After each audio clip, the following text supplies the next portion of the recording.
বহুদিন পর আজ দুপুরের রান্নাটা আমি নিজেই করলাম। এখন থেকে বিকেলের চাটা আমিই বানাই। বহুদিন রান্নাঘরে আসাই হয়নি। ছেলেকে বিয়ে করাবার পর থেকে বৌমাই সব কিছু করে। আমার মধ্যে একটা ধারণা হয়ে গেছিল, ছেলেকে বিয়ে দিয়েছি, এখন কেন আমি কাজ করব। ছেলের বউ রান্না করবে আর আমি বসে বসে খাবো। সে ধারণা থেকে আমি এখন বের হয়ে এসেছি। নিজের ভুলটা নিজেই বুঝতে পেরেছি। বেশ কিছুদিন আগের কথা, একদিন রাতের বেলা বৌমার ঘরে যেয়ে দেখি বৌমা ঘুমিয়ে আছে।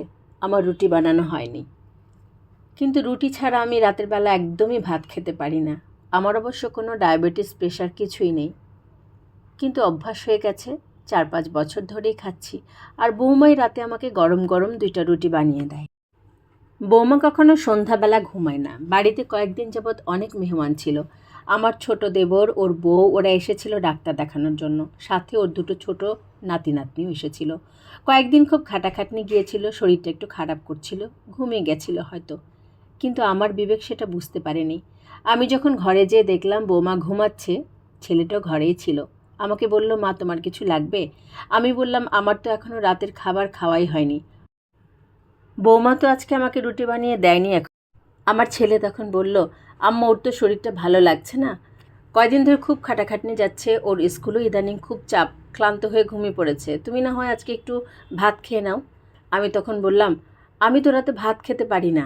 ছেলে তখন বলল, একদিন খেলে কিছু হয় না মা, আর তুমি যদি নিতান্তই না খেতে পারো তাহলে না হয় রুটিটা আজকে তুমি বানিয়েই খাও। ছেলের কথা শুনে আমার ভীষণ রাগ হলো। ঘরে চলে আসলাম। সেদিন রাতের বেলা কোনো কিছু না খেয়েই ঘুমিয়ে গেলাম। ফজরের ঘুম থেকে উঠেই ছোটো বোনের ফোন আসে। ও প্রতিদিনই আমাকে এই সময় ফোন করে জিজ্ঞেস করে চা খেয়েছে কি না। আমার কণ্ঠটা ভারী শুনে ও আমাকে জিজ্ঞেস করলো, তোমার কি মন খারাপ? তখন আগের দিন রাতের কথাটা ওকে বললাম। তখনও আমাকে বলে, এত বড় কথা বলেছে তোমার ছেলে, এখন এখানে বসে আছো, তোমাকে বলে রুটি বানিয়ে খেতে, চলে যাও মিনুর বাসায়। আমার ছেলের বউ আমাকে প্রতিদিন গরম গরম রুটি বানিয়ে খাওয়ায়। বাসায় একটা কাজও আমি করি না। ছোটো বোনের এই কথা শুনে মনটা আমার আরও নষ্ট হয়ে গেল। এর মধ্যে বৌমা উঠে গেছে, চা নাস্তা বানিয়ে আমাকে টেবিলে ডাকছে। মেয়েটা সেদিন খুবই অনুতপ্ত ছিল। মা, আমি ঘুমিয়ে গিয়েছিলাম, আপনাকে কালকে রুটি বানিয়ে দিতে পারিনি, আসেন এখন টেবিলে খাবার দিয়েছি, খেয়ে নেন। আমি শুধু 1 কাপ চা খেলাম, আর কিছুই খেলাম না।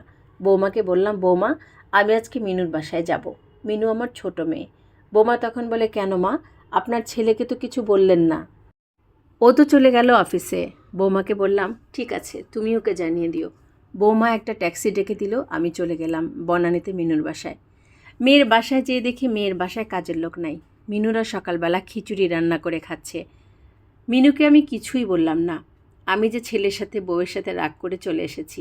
রাতের বেলা মিনু আমাকে বলছে, মা আমার তো বুয়া নাই, 1 সপ্তাহের জন্য ছুটিতে আছে, আমি তো তোমাকে রুটি বানিয়ে খাওয়াতে পারবো না, ভাত খেয়ে নাও। আমি নির্দ্বিধায় মিনুর বাসায় ভাত খেয়ে নিলাম। একদিন মিনুকে বলতে পারলাম না যে আমাকে রাতের বেলা একটু রুটি বানিয়ে দে। আমি জানি মিনু আমাকে রুটি বানিয়ে দিবেও না। এর মধ্যে বৌমা কয়েকবার ফোনও দিয়েছে, কিন্তু আমি কাউকে ফোন টোন দেইনি, ছেলেকেও ফোন দেইনি। ছেলে ফোন দিলেও ফোন ধরেনি। 15 দিন হয়ে গেছে। মিনুর ঘরের পাশ দিয়ে আমি যাচ্ছিলাম, তখন শুনলাম মিনু আর বৌমা দুজন মিলে কথা। মিনু এদিক থেকে বলছিল, ভাবি তুমি কাঁদছো কেন? আম্মা কয়দিন পরেই চলে যাবে।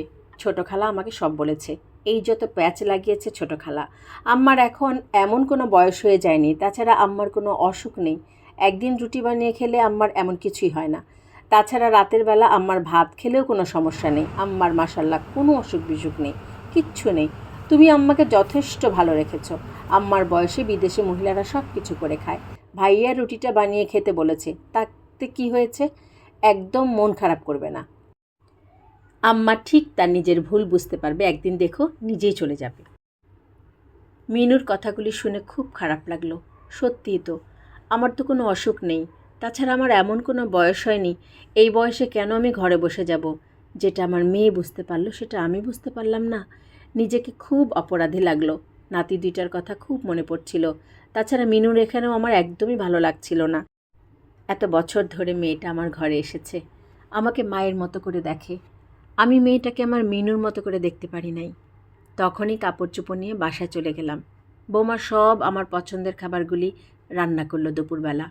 বিকেলবেলা বৌমা একটু ঘুমিয়েছিল। আমি রান্নাঘরে যেয়ে আমার জন্য আর বৌমার জন্য 2 কাপ চা বানালাম। বৌমাকে ডাকলাম, বৌমা উঠো, সন্ধ্যা হয়ে আসছে। বৌমা উঠে দেখে আমি বৌমার জন্য চা বানিয়ে বসে আছি। মেয়েটা অবাক হয়ে গেল। মা, আপনি চা বানিয়েছেন? আমি তো এখনই চা বানাতাম। আমি তখন বললাম, তাতে কি হয়েছে মা? আমার কী বা এমন বয়স হয়েছে বলো? এখন থেকে বিকালের চাটা আমিই করব। মেয়েটা খুব খুশি হলো। ঠিক আছে মা, আপনিই বানাবেন। সেই থেকে বিকেলের চাটা আমিই বানাই। বৌমা আর আমি বসে বসে নানা গল্প করি আর চা খাই। সংসারটা এখন আমাদের বউ শাশুড়ির না, মা মেয়ের হয়ে গেছে। ভালো থাকবেন সবাই। গল্পটি যদি ভালো লাগে অবশ্যই লাইক কমেন্টস করে যাবেন। আর এই ধরনের যদি গল্প আরও শুনতে চান তাহলে আমাকে কমেন্টস বক্সে জানাতে পারেন। নিজেদের কোনো গল্প থাকলে আমাকে ইনবক্সে পাঠাতে পারেন, আমি আপনাদেরকে সেটা পড়ে শোনাবো। আল্লাহ হাফেজ।